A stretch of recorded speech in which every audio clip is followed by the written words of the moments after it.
Minggu-minggu ini kita sering mendengar dengan pemberitaan zero odol. Bukan odol untuk bersihin gigi ya, tapi odol overdimensional overload atau aturan untuk menghentikan muatan berlebih, di mana para supir truk dan pengusaha kecil melakukan demo besar di seluruh Indonesia, terutama yang paling kerasa di Jawa Tengah, terutama daerah Pantura kemarin. Lah bukannya odol itu bagus ya kan, dengan begitu jadi lebih tertib dan teratur. Ini mesti SDM rendah nih supir truk yang demo, nggak ngerti mereka. Ya pasti kalau secara saat pasti kita bakal mikir begini, tetapi setelah saya cari tahu dan baca berita-berita bahwa alasan supir dan pengusaha tersebut juga masuk akal dan patut untuk dipertimbangkan.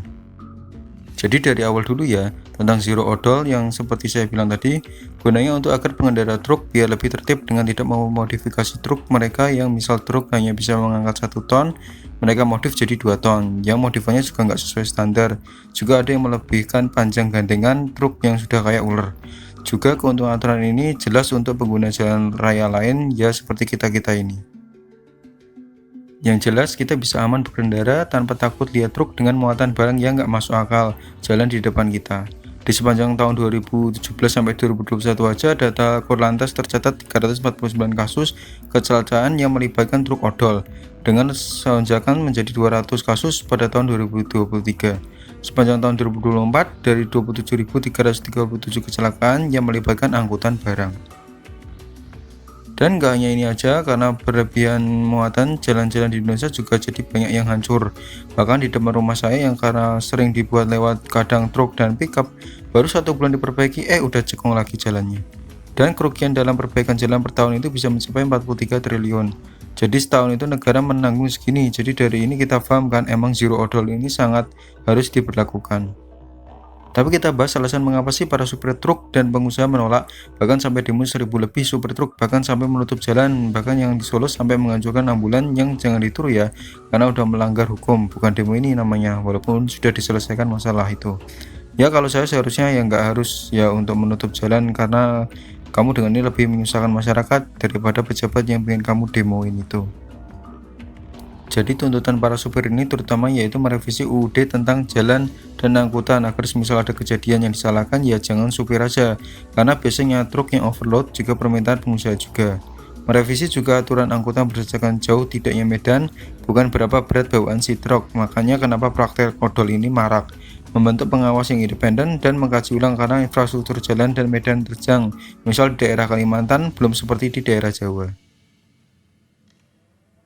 Dan biasanya truk itu kalau bagi pengusaha kecil ya biasanya menyewa supir truk yang sudah memiliki truk sendiri. Jadi misal odol diberlakukan, si supir truk ini yang akan mengeluarkan biaya sendiri untuk menormalkan lagi.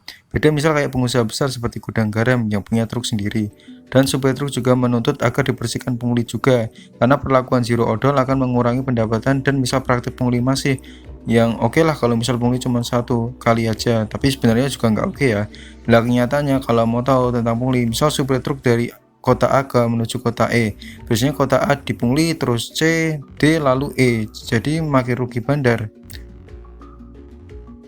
Dan untuk dampak ke pengusaha kecil bakal mengeluarkan biaya tambahan lagi untuk menyewa truk dan supir, karena misal biasanya dia bisa mengirim 5 ton dengan 2 truk yang masing-masing bisa angkut 3 ton, tapi karena ada zero odol maka truk hanya mampu mengangkat 2 ton yang bakal membutuhkan 3 truk lagi dan bakal biaya lagi. Dan biasanya karena penambahan angkutan ini ya kita konsumen juga bakal dibebani harga barang juga yang nanti harga akan tambah mahal. Tapi apa dengan ini kita setuju dengan para supir truk untuk meniadakan zero odol? Ya pastinya enggak, dalam artian zero odol harus tetap dilakukan untuk kepentingan bersama, karena dampak kerugian praktik odol lebih besar seperti apa yang sudah saya jabarkan tadi. Tapi dengan tidak mengesampingkan tuntutan dari para supir juga, karena balik lagi ini masalah ekonomi, dimana ini peran penting pemerintah dalam masa transisi ini.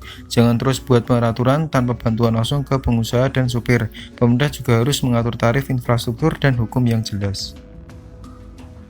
Ya jadi zero odol memang bakal rugi di awal dan itu normal terutama dalam masa transisi, tapi manfaat akan terasa di jangka panjang. Sedangkan praktik odol seperti sekarang ya hanya untung di jangka pendek, dan kalau bicara untung ya yang untung cuma supir dan pengusaha, sedangkan rakyat lain tetap bakal lebih rugi karena odol ini.